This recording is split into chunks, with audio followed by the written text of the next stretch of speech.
آخری سوال ہے جی جاوید خان میاں والی سے. وہ کہتے ہیں جی کہ ایک معروف کالم نگار نے لکھا ہے کہ جماعت اسلامی سیاسی اور دعوتی جماعت ہونے کی کشمکش میں مبتلا ہے اور یہ صرف اس صورت میں مقبول ہوگی اگر حافظ نعیم الرحمان اسے مکمل سیاسی جماعت میں تبدیل کر دیں.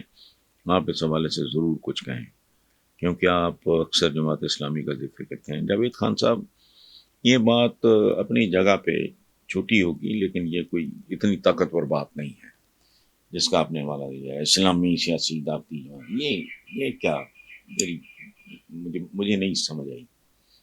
اصل بات یہ ہے، موٹی بیسک سائنٹیفک بات، جماعت اسلامی کا المیہ یہ ہے کہ یہ کنٹمپریری نہیں ہے.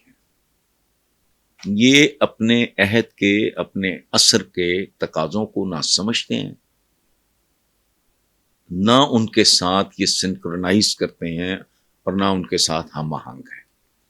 یہ وہ مینٹیلٹی ہے جو کیا کہتی ہے، مطلب ڈوب بننا چاہیے. سچی بات ہے یہ بات کرتے وقت.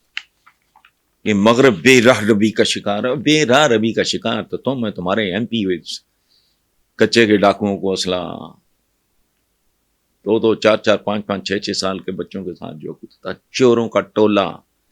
یہ بجلی پہ کیا ہو رہا ہے، اربوں روپے کی بجلی چوری ہو رہی ہے، عام آدمی کا پیٹ کاٹا جا رہا ہے. تو تم وہ بے راہ روی کا شکار ہو کے غلط رستے پہ چڑھ کے مریخ اور چاند پہ پہنچ گئے.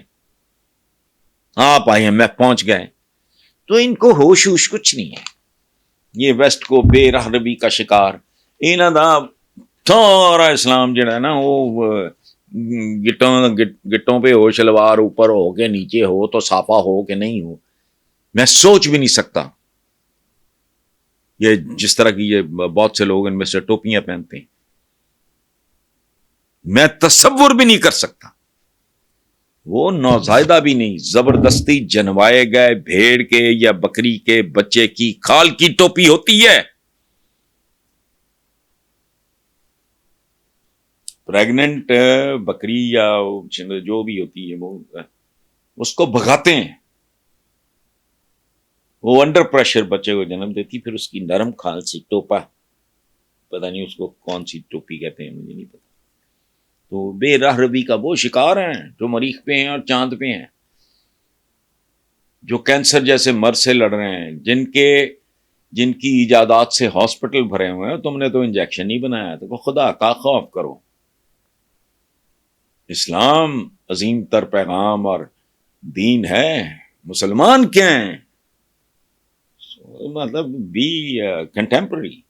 اپنے عہد کے ساتھ جو ہم آہنگ نہیں ہے، وہ تو قرآن پاک میں جو مجھے سمجھ آیا وہ تو یہ ہے، وہ تو مسلمان ہی نہیں ہے. مومن تو وہ ہے جو اپنے عہد کے ساتھ، اپنے عصر کے ساتھ. اچھا، ان کی گاڑیوں پہ بیٹھتے ہوئے شرم نہیں آتی. وہ بے راہ ربی کا شکار ہے. تو بھائی ابھی کسی کھوتے تھے، کھچر تھے، ایمی پشاوروں کراچیوں شروع ہو جاؤ، لاہور پہنچو. کیا ہے یہ سویرے فلش سسٹم ہے، گاڑیاں، ٹرینیں، ہوائی جہاز بھی یوز کرنے ہیں، انجیکشن بھی لگوانا ہے. وہ میرے پھپھا جی نے ایجاد کیتا ہے، کچھ بھی نہیں. سو جب تک یہ اس عہد حاضر کے ساتھ ہم آہنگ نہیں ہوں گے، سنکرنائز نہیں کریں گے، ان کا کچھ نہیں بننا. وہ جو بات آپ نے کہا ہے کہ کسی نے لکھی ہے، وہ جزوی طور پہ تو ٹھیک ہو سکتی ہے لیکن وہ سائنٹیفک بات نہیں ہے، وہ ایسی لمبی چوڑی.